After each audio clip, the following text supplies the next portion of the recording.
Baik, jadi pada video ini kita akan berlatih membuat formatting cell, kemudian membuat tabel dengan isian data-data bilangan random, dan kemudian dari tabel yang kita hasilkan, kita akan mengaplikasikan fungsi statistik. Juga nanti kita akan berlatih menggunakan fungsi freeze. Kita buat dulu judulnya tabel pemesanan ya.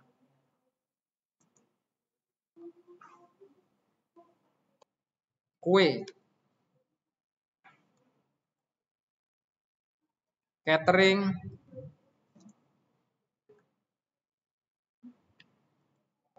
tulip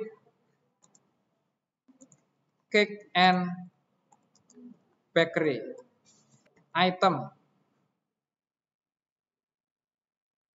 atau nama sajalah, nama kue, tart, brownies, bika, ambon, lumpia, lemper, bolu, bakpia, bolen, mochi.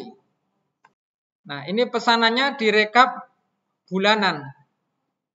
Jadi saya masukkan Januari. Saya gunakan fill series. Kemudian kita format tabelnya. Kita beri border.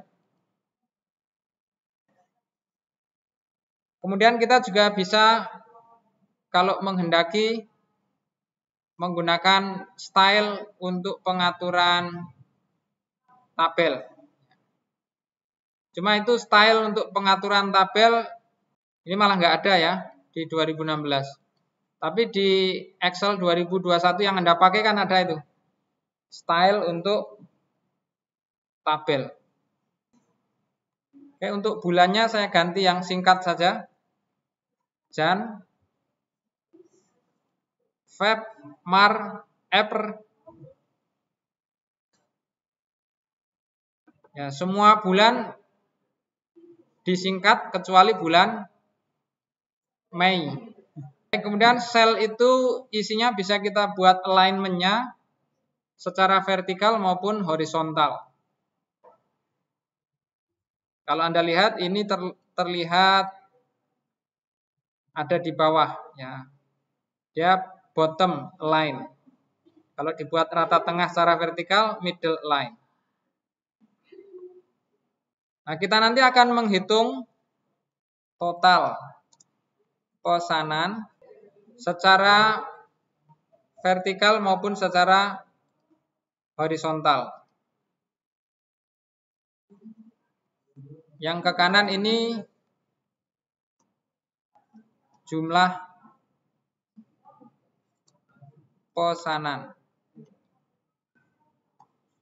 Baik, kalau kita mempunyai isian sel yang terlalu lebar, kita menghendaki supaya kemudian tidak melebihi batas sel, maka ada beberapa pilihan. Di antaranya adalah kita memformat selnya supaya wrap text. Nah, ini wrap text. Pilihan yang lainnya adalah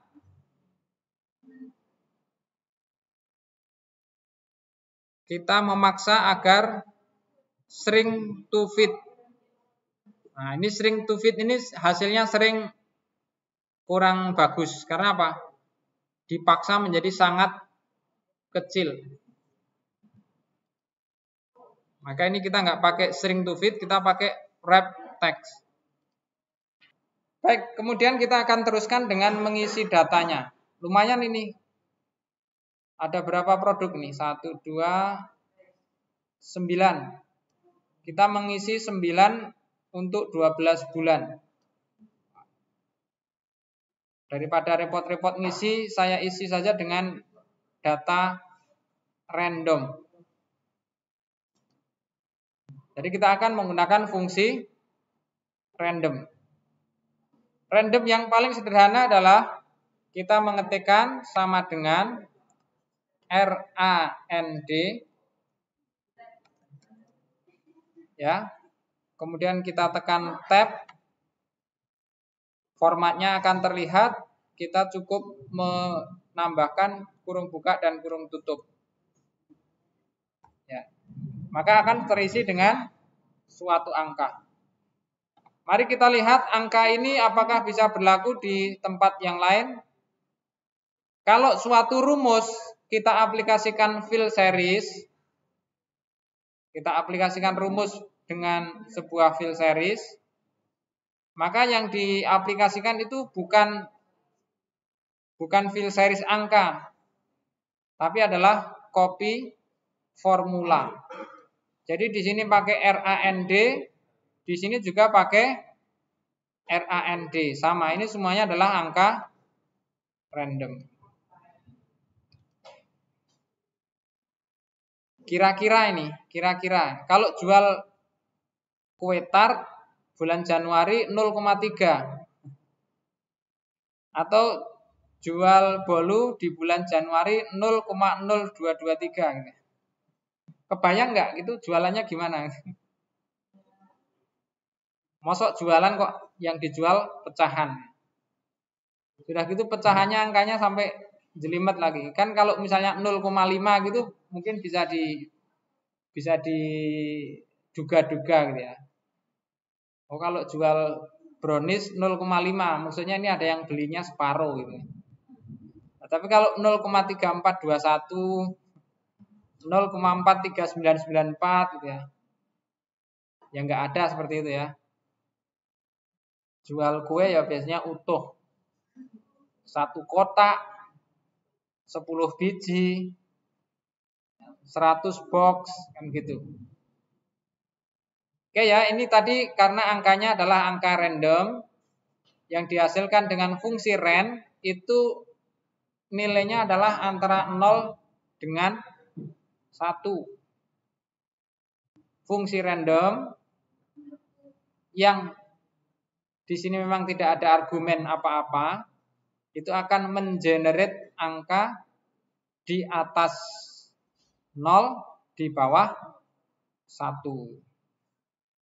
Bisa nggak ini dijadikan angka negatif?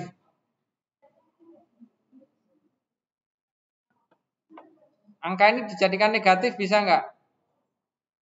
Bisa saja. Cukup dikalikan dengan -1. Bilangan positif dikalikan dengan bilangan negatif akan jadi negatif. Ya kan ini jadi negatif. Oke, jadi ini kalau mau dimanipulasi menjadi negatif bisa. Termasuk ini kan pecahan 0, bisa nggak dijadikan angka di atas 1? Ya, sangat bisa. Dicoba aja satu rumus dikalikan dengan 100. Nah, ini hasilnya langsung ada nih 32. Kalau saya aplikasikan ke bawah formulanya, nah, seperti itu ya.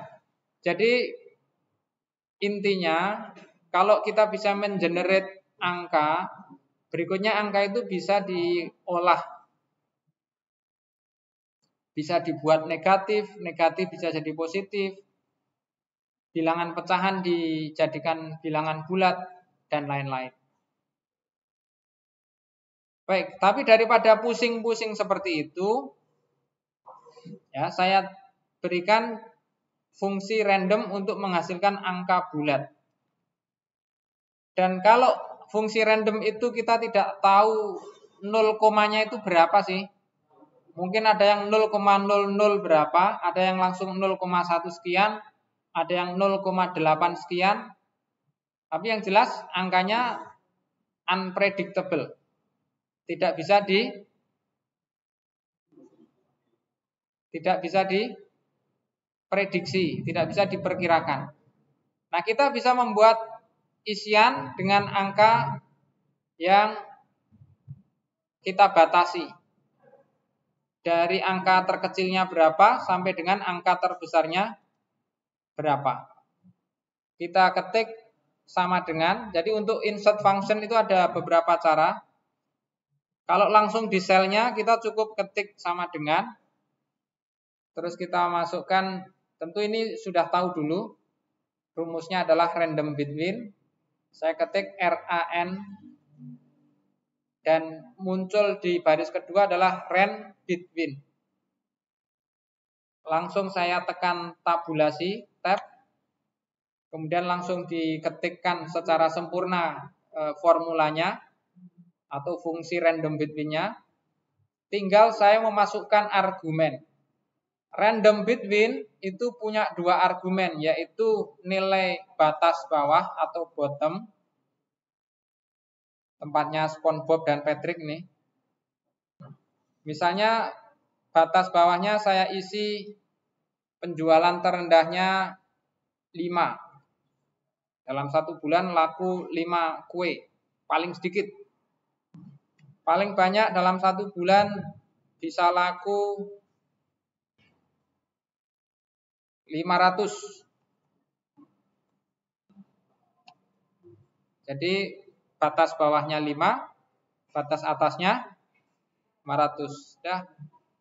Nah, ini kemudian juga Anda perhatikan separatornya itu apa? Koma atau titik koma? Ya, di tempat saya ini pakai titik koma. Anda ikut sesuai dengan format yang ada di komputernya, ya. Kalau di tempat Anda pakai titik koma berarti sama dengan di tempat saya.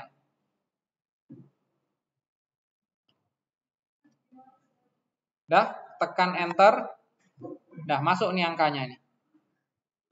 Nah, rumus ini kemudian bisa kita aplikasikan dengan cara fill series. Bisa juga ini kita copy. Terus kita select area yang akan diisi dengan rumus yang sama. Di blok, di select area tempat kita mengisi formula itu, kemudian kita klik kanan. Klik kanannya jangan di luar area yang diselect. Ya. Klik kanannya harus di dalam area yang di-select. Klik kanan, paste formula. Paste formula. Nah, begitu aja. Jadi cara mengisinya mudah sekali. Karena kita tidak butuh data real, kita hanya butuh mengisi angka. Nah, ketika sel yang di-copy ini Anda lihat masih ada animasinya. Ya loh, ini ada animasinya kan? Angka 361 itu loh. Itu animasi apa namanya? Animasi semut baris. Kalau saya menyebutnya itu animasi semut baris. Nah, ini bisa kita apply ke sel yang lain selama ini masih aktif di copy. Sel itu aktif di copy, tandanya ada animasi semut barisnya. Klik kanan, paste formula. Oke, jadi ini sekarang semuanya sudah diisi dengan fungsi random between. Oke, silahkan dikerjakan dulu di tempat Anda. Nanti kita akan melanjutkan dengan menghitung jumlah pesanan dan beberapa fungsi statistika dasar.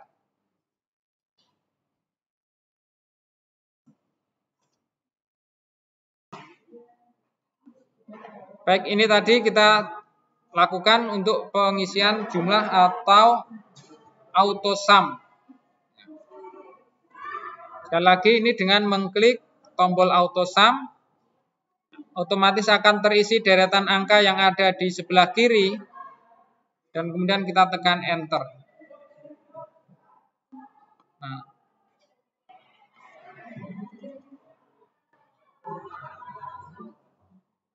Saya ulangi.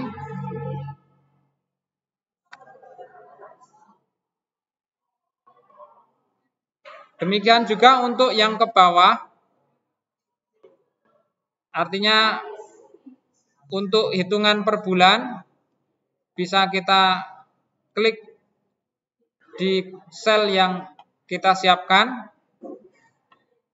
Kita siapkan sel berwarna kuning. Di sel berwarna kuning ini saya akan mengklik auto sum. Otomatis Excel kembali akan select deretan angka yang ada di dekatnya, yaitu ada di sebelah atasnya. Hanya saja hati-hati, ini ada sel kosong yang ikut di select. Maka kita edit sampai C15 saja.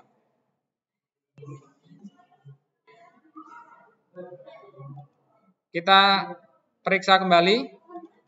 Ya, jadi dia hanya menselect sampai C15. Nah, ini juga sangat membantu. Kita bisa mengedit area yang diselect ini dengan mouse seperti ini. Jadi ini bisa kita ubah sesuai keinginan kita. Tentu kita cari sesuai area yang kita ingin proses.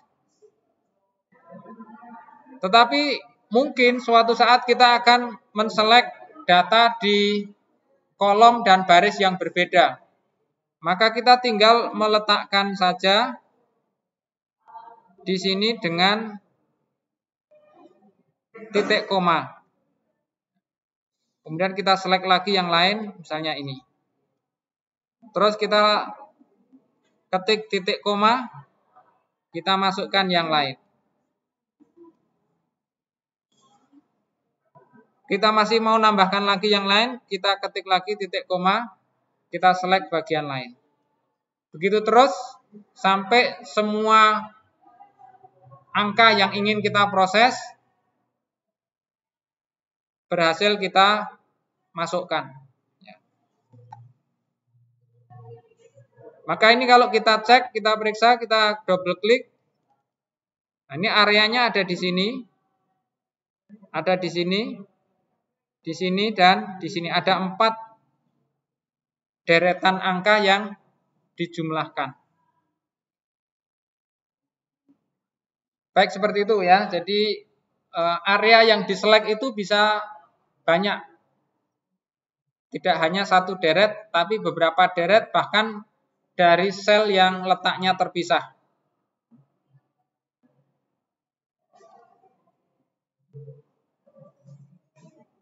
Oke, kita ulangi kembali. Ini untuk auto sum, saya klik. Kita hanya mewaspadai karena adanya baris kosong. Maka ini kita edit, kita naikkan.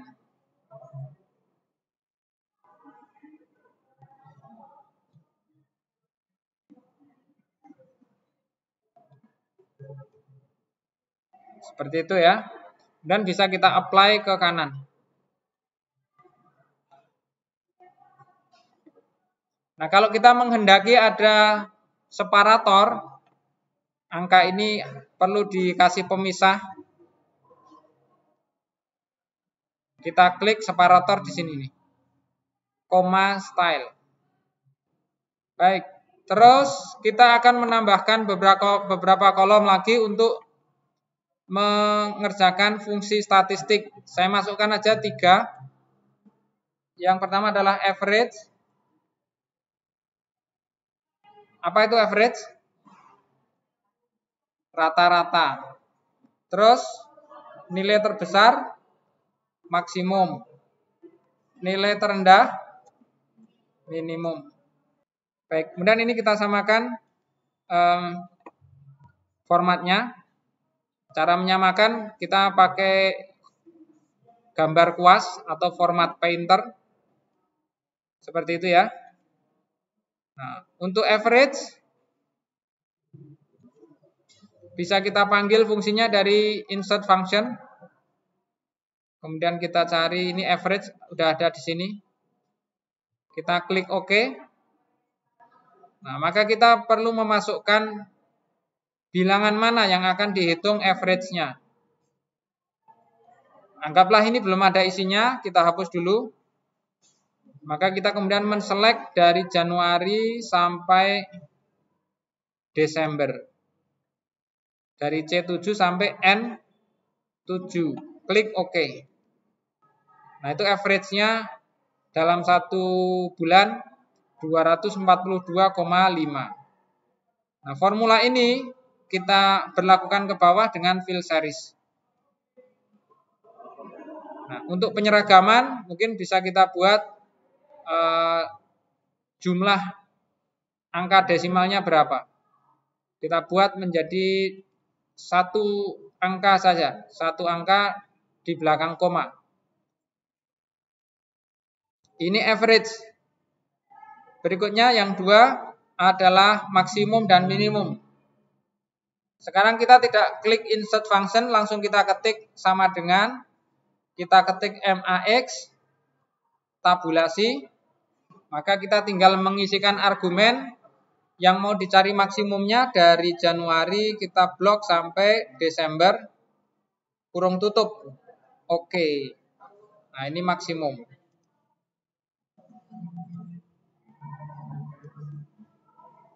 Terus berikutnya adalah minimum. Kembali kita ketik dan kita cari fungsi min. Areanya kita select. Kita akhiri dengan kurung tutup dan enter. Baik, ini sudah menghasilkan data minimum dari tabel dan juga sebelumnya tadi data maksimum. Nah, kalau Anda perhatikan, ini lebar tabelnya sudah menyebabkan kolom A dan B tidak muncul, ya enggak? Tadi pas kita mengedit di minimum, di sini kolom yang terlihat mulai dari C. Jadi kolom A dan B tidak muncul. Nah, bagaimana supaya kita kemudian bisa menggeser ke kanan ataupun ke bawah, tapi baris dan kolomnya tidak ikut ke scroll ya, tidak ikut ke scroll, tidak ikut di scroll. Ya, kita klik di sel ini, kemudian kita klik view. Jadi kursornya ditaruh di bawah Jan, di kanan Start. Jadi ini artinya yang di freeze itu di sebelah kirinya dan di sebelah atasnya. Kalau ini kan belum di freeze nih. Ini belum freeze karena semuanya ikut di scroll. Sekali lagi kita taruh di bawah bulan Januari, di sebelah kanan kata atau sel start. Ada di sini, kemudian saya klik freeze panes. Nah, ini maka di scroll ke bawah, kolom ini tetap terlihat. Demikian sebaliknya kalau ini kita scroll ke kanan, kolom ini juga tetap muncul. Begitu untuk materi kita hari ini. Silahkan dipraktekkan di komputer masing-masing.